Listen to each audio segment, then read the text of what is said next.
জাগো বাঙালি জাগো, ঘুমিও না আর, জনতার মাঝে নেমেছে ঢল আজ নবচেতনার।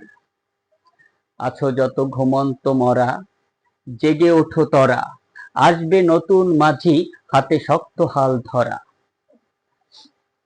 ভিউয়ার্স, বাংলাদেশের এই দুর্দিন থাকবে না। একজন দক্ষ মাঝির আবির্ভাব হবে, শক্ত হাতে হাল ধরবে, সবকিছু ঠিক হয়ে যাবে ইনশাল্লাহ। ভিউয়ার্স, আমাদের আজকের আলোচ্য বিষয় ফিউচার পারফেক্ট টেন্স। সংজ্ঞাটা হচ্ছে এমন: ভবিষ্যতে কোনো সময়ের মধ্যে ক্রিয়ার কাজটি সম্পন্ন হয়ে থাকবে এমন বোঝায়। চেনার পদ্ধতি হচ্ছে ক্রিয়ার শেষে একার থাকবে, একার। এর শেষে সাবজেক্ট যদি ফার্স্ট পারসন হয়, অর্থাৎ আমি অথবা আমরা, সেক্ষেত্রে হবে ফেলবো, ফেলবো থাকবে। সাবজেক্ট যদি সেকেন্ড পারসন হয়, তুমি তোমরা, সেক্ষেত্রে থাকবে ফেলবা। সাবজেক্ট যদি থার্ড পারসন হয়, সেক্ষেত্রে থাকবে ফেলবে।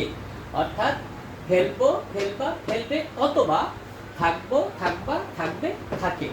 আবার বলি, ক্রিয়ার শেষে একার থাকবে এবং শেষে ফেলবো, ফেলবা, ফেলবে, অথবা থাকবো, থাকবা, থাকবে, থাকে। আচ্ছা, এই গেল চেনার পদ্ধতি। সংজ্ঞা: এর চেয়ে 100 গুণ গুরুত্বপূর্ণ হচ্ছে চেনার পদ্ধতি, আর এর চেয়ে 1000 গুণ গুরুত্বপূর্ণ হচ্ছে গঠন বা স্ট্রাকচার। আচ্ছা, একটা উদাহরণ দেই। আমি বিকাল 5টার মধ্যে কাজটা শেষ করে ফেলব। শেষ করে ফেলব। দেখো, এখানে ক্রিয়াপদ কিন্তু করে, শেষ করে।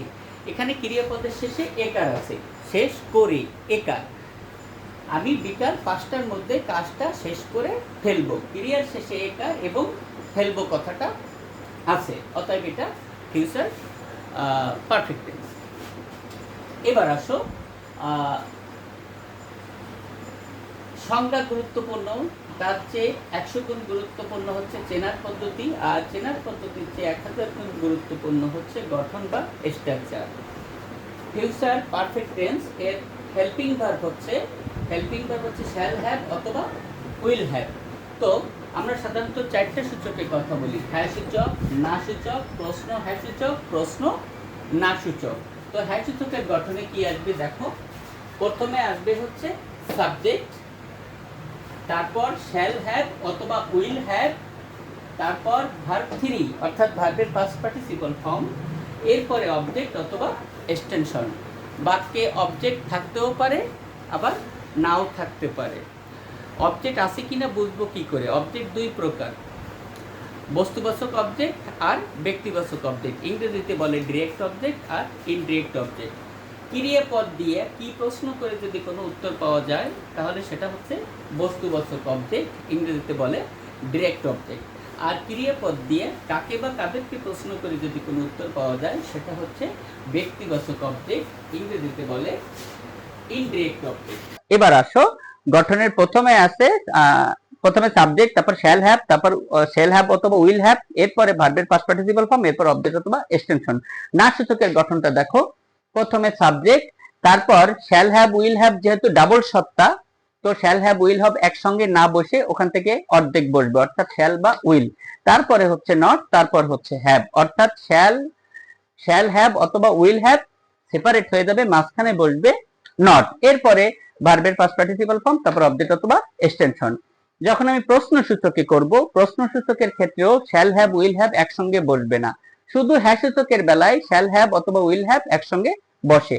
ডাবল সত্তা যদি হয়, সেক্ষেত্রে শুধু হ্যাঁ সূচকের বেলায় ওই হেল্পিং ভার্বটা একসঙ্গে বসে, না সূচকেও বসে না, প্রশ্নসূচকও একসঙ্গে বসে না, যদি হেল্পিং ভার্বে দুটো জিনিস থাকে, ডাবল সত্তা যাকে বলে।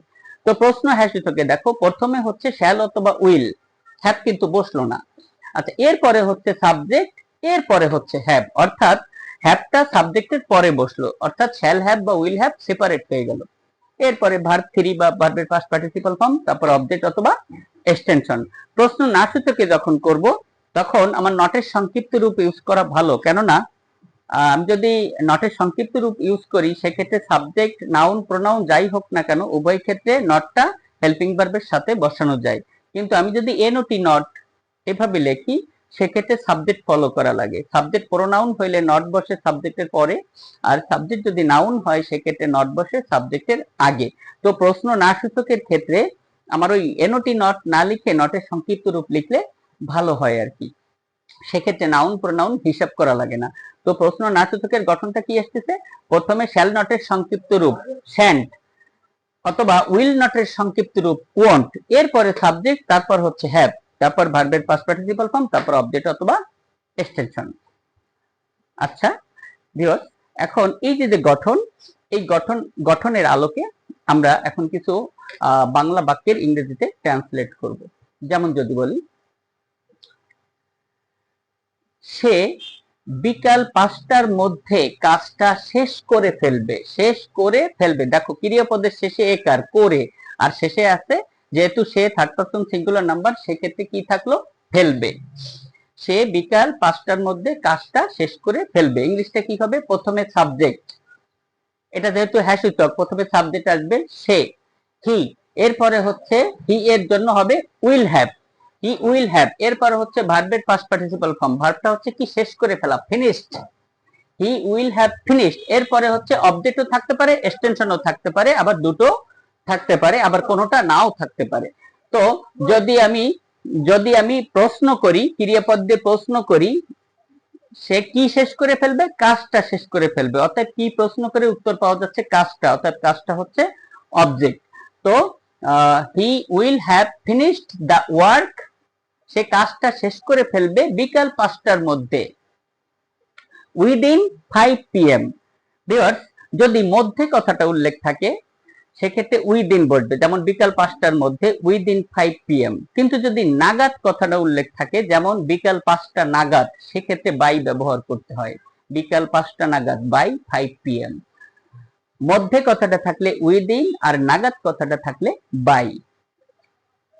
এবার আসো ওই বাক্যটাকে যদি আমি না সূচকে করি, বাক্যটা কি ছিল, সে বিকাল 5টার মধ্যে কাজটা শেষ করে ফেলবে, he will have finished the work within 5 PM।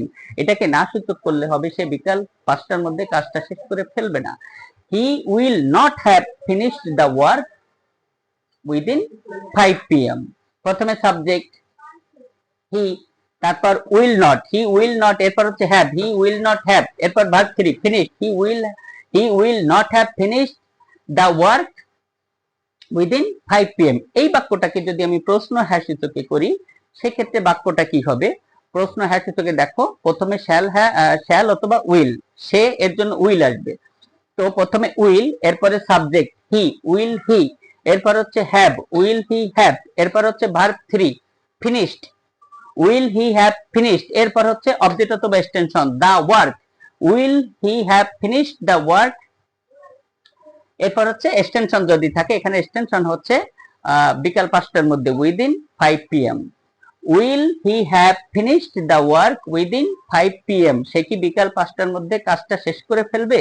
আচ্ছা, এই বাক্যটাকে যদি আমি না সূচকে করি সেক্ষেত্রে বাক্যটা কি হবে, সে কি বিকাল 5টার মধ্যে কাজটা শেষ করে ফেলবে না, সেক্ষেত্রে কি হবে, প্রথমে ওয়ান্ট, এরপরে সাবজেক্ট হি, ওয়ান্ট হি, এরপরে হ্যাভ, ওয়ান্ট হি হ্যাভ, এরপরে verb 3 want he have finished, এরপরে অবজেক্ট অথবা extension want he have finished the work within 5 PM, সে কি বিকাল 5টার মধ্যে কাজটা শেষ করে ফেলবে না।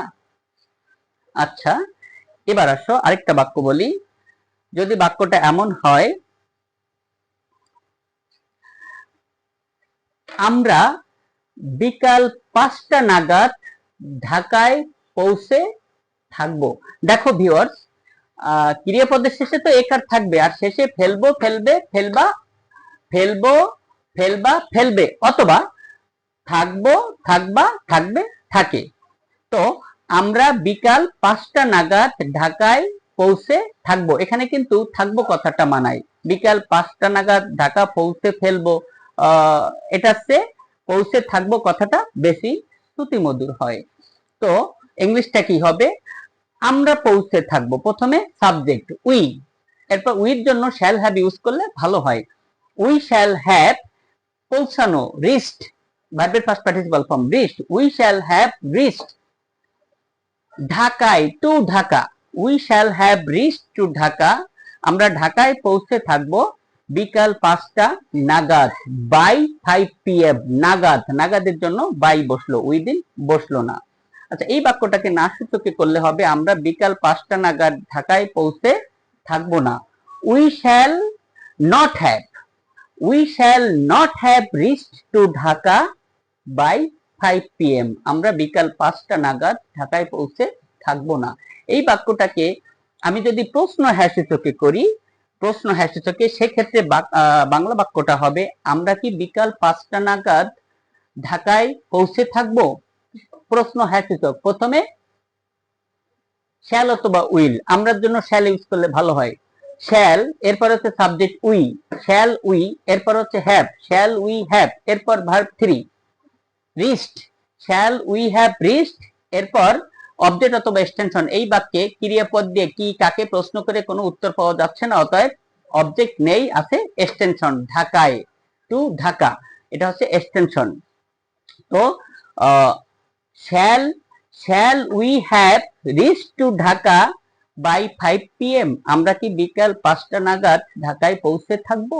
এই বাক্যে কিন্তু কোনো অবজেক্ট নেই, অবজেক্ট থাকতেই হবে এমন কোনো কথা নেই। এই বাক্যটাকে যদি আমি প্রশ্ন না সূচকে করি, সেক্ষেত্রে কি হবে, shan't, shan't we have reached to Dhaka by 5 PM, আমরা কি বিকাল 5টা নাগাদ ঢাকায় পৌঁছে ফেলবো না। আমি 10 মিনিটের মধ্যে অঙ্কটা করে ফেলবো। I shall have solved the sum within 10 minutes, এটাকে যদি আমি না সূচকে করি, সেক্ষেত্রে বাক্যটা কি হবে, আমি 10 মিনিটের মধ্যে অঙ্কটা করে ফেলবো না।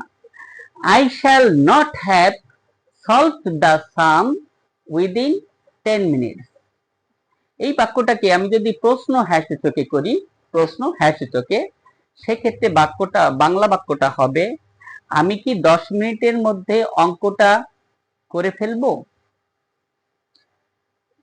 Shall I have solved the sum within 10 minutes, আমি কি 10 মিনিটের মধ্যে অঙ্কটা করে ফেলবো। এই বাক্যটাকে আমি যদি না সূচকে করি, সেক্ষেত্রে বাক্যটা হবে আমি কি 10 মিনিটের মধ্যে অঙ্কটা করে ফেলবো না। Shan't I have solved the sum within 10 minutes, সে যথাসময়ে কাজটা করে ফেলবে। যথাসময়ে, যথাসময়ে ইংলিশ কিন্তু ইন টাইম, এখানে উইদিনও হবে না আর বাইও হবে না, সে যথাসময়ে কাজটা করে ফেলবে। দেখো ক্রিয়াপদের শেষে একার, করে, আর লাস্টে ফেলবে কথাটা আছে, সে যথাসময়ে কাজটা করে ফেলবে। He will have done the work in time, সে যথাসময়ে কাজটা করে ফেলবে না। He will not have done the work in time, সে কি যথাসময়ে কাজটা করে ফেলবে। Will he have done the work in time, সে কি যথাসময়ে কাজটা করে ফেলবে না। won't he have done the work in time, সে কি যথাসময়ে কাজটা করে ফেলবে না। আরেকটা বাক্য বলি,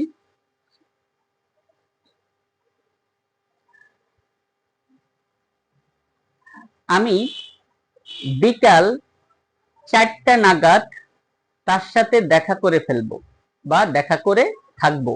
আমি বিকাল 4টা নাগাদ তার সাথে দেখা করে থাকবো। আমি দেখা করে থাকবো, I shall have met, মিটের পাস্ট পার্টিসিপাল ফর্ম হচ্ছে met, I shall have met, আমি দেখা করে থাকবো তার সাথে, যদিও তার সাথে ইংলিশ উইথ হিম, কিন্তু মিটের পর উইথ ব্যবহার হয় না, তো শুধু হিম হবে। I shall have met him, আমি তার সাথে দেখা করে থাকবো বা দেখা করে ফেলবো বিকাল 4টার মধ্যে, within 4 PM। এটাকে যদি আমি প্রশ্ন না সূচকে করি, সেক্ষেত্রে বাক্যটা হবে আমি কি বিকাল 4টার মধ্যে তার সাথে দেখা করে ফেলবো না। Shan't I have met him within 4 PM,